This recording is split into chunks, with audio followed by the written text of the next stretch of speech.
solutique-paysdesabers.fr.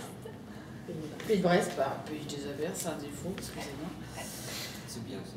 C'est bien aussi, c'est le Pays des Abers. Et que c'est grâce à nos partenaires que nous pouvons réaliser cette édition. L'ODESCA, bien sûr.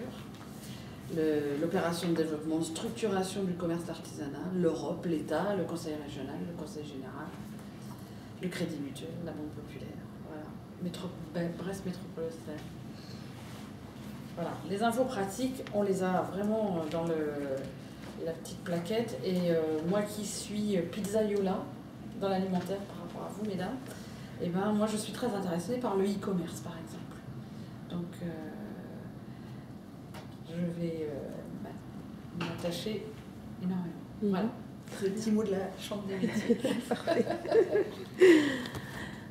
Il y a un petit mot comme sur les gens qui l'ont organisé, parce que c'est grâce aussi à Sylvie Viard, conseillère commerce ici, qui s'est occupée, c'est un gros boulot. Et à Hélène Collin, donc conseillère en développement d'entreprise à la chambre des métiers. Et elles ont eu un sacré boulot pour organiser ce dont on peut quand même le citer. C'est vrai. C'est un gros travail, c'est une belle réussite. Madame Jacot, un petit mot sur ce que maintenant vous êtes une habituée, parce que vous faites partie des débuts, presque. Un petit mot sur le salon, je crois que vous êtes inscrit à pratiquement toutes les formations. Oui. En fait, j'ai déjà un site internet, mais ce que je souhaiterais, c'est le faire évoluer. Et donc le relooker entièrement. Et toute la partie qui m'intéresse aussi, c'est le e-commerce. Donc c'est vrai que j'aimerais connaître en fait les modalités. Je sais qu'avec ces journées de formation, je vais trouver un concentré d'informations qui vont m'être très utiles. Parce qu'en général, on rencontre des professionnels. Donc on a des éléments, des renseignements importants, des pièges à éviter, etc. Et ça nous permet derrière de prendre nos décisions en connaissance de cause et d'adapter au mieux nos... C'est un peu dur. Vous avez un site internet actuellement. Oui. C'est un site vitrine ou vous faites déjà du e-commerce Non, je ne fais pas de e-commerce. C'est un site vitrine qui... c'est vrai que je l'ai fait il y a quelques années, quand j'ai suivi les premières formations avec la Chambre des métiers. Donc ça m'a été très utile. J'avais également, grâce à la Chambre des métiers, pu prendre un logiciel de gestion pour ma clientèle, mes stocks, etc. Ça m'a été très utile aussi de savoir tout ce qui pouvait exister, ne serait-ce que la connaissance des produits qui pouvaient exister et derrière de pouvoir vraiment faire le point sur ce qu'il me fallait et je ne regrette pas mon investissement de l'époque. Par contre, le site internet, c'est vrai que j'aimerais bien le refaire et passer bien sûr au e-commerce en fait.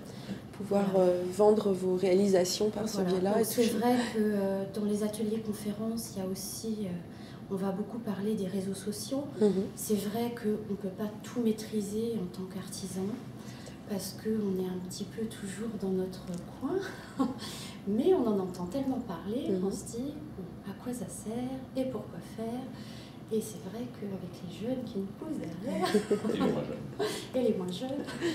Donc voilà, c'est vrai que c'est une journée, moi je l'ai mobilisée ma journée, parce que je trouve qu'on a un condensé d'informations exceptionnel juste sur une journée. D'accord, très bien. Voilà, ça permet vraiment de faire le tour de la question.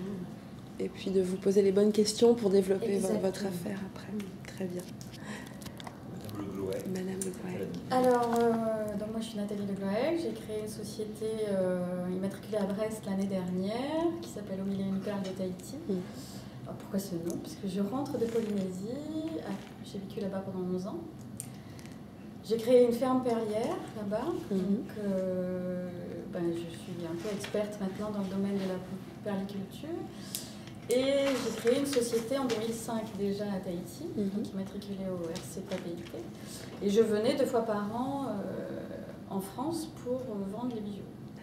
Donc bon, j'ai décidé de changer mon système l'année dernière. Donc je suis revenue m'installer sur Brest. Et maintenant, après avoir fait toutes les démarches administratives pour immatriculer la société, ce qui n'a pas été une mince affaire, parce que quand on rentre dans d'un territoire d'outre-mer, c'est compliqué de rentrer en France. Et maintenant, ben voilà, deuxième étape, il faut se faire connaître du plus grand public. Et ici, on a la chance, ben voilà, grâce à la CCI et à la Chambre des métiers, d'avoir tout sur un plateau. Donc le 7 février, en une journée, comme disait Mme Jacou, on va pouvoir apprendre beaucoup de choses. On a déjà effleuré la question à travers les ateliers. Maintenant, les professionnels seront là, donc on n'a même pas à nous aller chercher puisqu'ils nous seront présentés, ils vont nous présenter plusieurs solutions.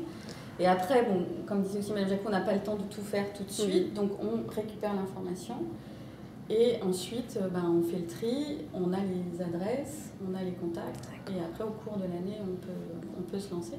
Donc, personnellement, j'ai déjà un blog qui fonctionne très bien depuis 5 ans. J'ai beaucoup de visites dessus, ce qui me fait dire qu'il faut un site payant, un site pour faire du e-commerce, parce que le commerce change complètement. Maintenant, c'est bien d'avoir une boutique, mais c'est aussi bien de se faire connaître du monde entier grâce à Internet.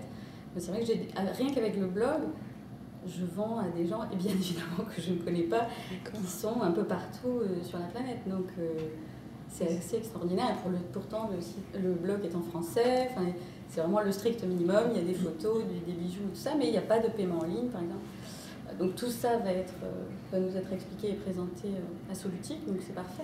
Quels sont les ateliers qui vous intéressent en particulier Moi, c'est surtout la création d'un site internet, parce que c'est un petit peu la jungle là aussi, on ne sait pas à qui faire confiance et quelles solutions de paiement en ligne sont préconisées. Il faut quand même verrouiller tout.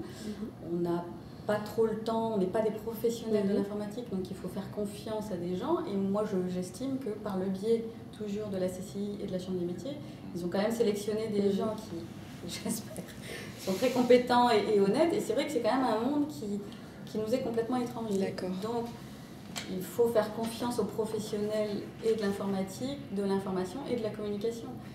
Et on a cette chance-là, le 7, de pouvoir rencontrer tous ces gens en une journée, alors que c'est vrai qu'on voit pas mal de publicités sur les agences de communication, mais on n'ose pas trop les aborder quand on est tout seul dans son coin à travailler dans un atelier. Donc voilà, c'est une bonne solution pour nous informer. Et pour passer à une étape suivante pour faire évoluer, parce que la vie est ainsi faite, il faut absolument être sur le web. Et puis c'est très bien, parce que justement on n'a pas trop le temps, donc en ayant des outils comme ça travaille pour nous. On a une vitrine qui travaille sans qu'on soit physiquement en permanence avec les clients. C'est parfait. Merci beaucoup.